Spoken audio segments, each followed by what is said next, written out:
KT Ramarao sir అయితే ఒక ముచ్చట మాట్లాడిండుల్లా. తెలంగాణ రాష్ట్ర ముఖ్యమంత్రి సీఎం రేవంత్ రెడ్డి అయితే 50,000 మంది కుటుంబాలను అయితే రోడ్ల పాలు చేస్తున్నాడు, బుల్డోజర్లు పెట్టి వాళ్ళ ఇల్లు కూల్చేయాలని అనుకుంటున్నాడు అని సార్ అయితే అంటున్నాడు. ఇక నేను మొన్ననైతే ఒక పాదయాత్ర చేస్తుంటేనైతే ఆ పాదయాత్రలో ఒక బుడ్డైనే అంటే ఒక చిన్న పిల్లగాడు వచ్చి అంకుల్ నా దగ్గర కిడ్నీ బ్యాంక్ ఉన్నది, దాంట్లో పైసలు ఉన్నాయి, మరి ఈ పైసలను తీసుకుపోయి సీఎం రేవంత్ రెడ్డి చేతికి ఇయ్యి అని ఆ బుడ్డోడు నాకు చెప్పగానే కళ్ళెం బట్టి నీళ్ళు అయితే వచ్చినాయి. ఎందుకంటే ఆ పైసలు తీసుకొనైనా మా ఇల్లు గూలగొట్టుకుంటా ఆపుతాడు అని ఆ బుడ్డోడైతే ఆశపడుతున్నాడు. ఇక పేదోళ్ళకైతే సొంత ఇల్లు అనేది ఒక కళ, పైసా కూడబెట్టి ఈఎంఐలల్లా ఇల్లు అయితే కట్టుకుంటారు. మరి నిర్దాక్షిణ్యంగా నువ్వు వాళ్ళ ఇల్లులు పీకి పడేస్తా అంటే వాళ్ళ ఈఎంఐలు ఎవరు కడతారు అని కేటీ రామారావు సార్ అయితే గట్టిగా నిలదీసుకుంటా అడుగుతున్నాడు.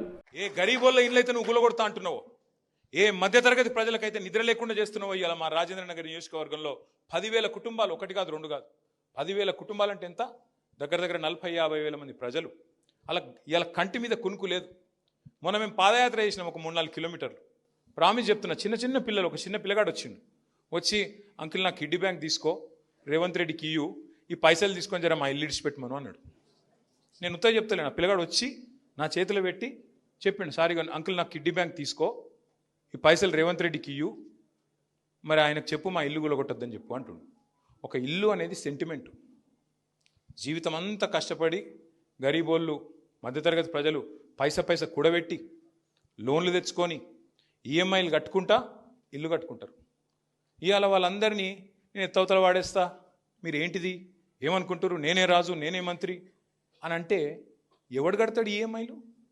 ఇంక 20 ఏళ్ళు ఉన్నాయి ఈఎంఐలు కట్టేది, ఎవడు కడతాడు? రేవంత్ రెడ్డి కడతాడా?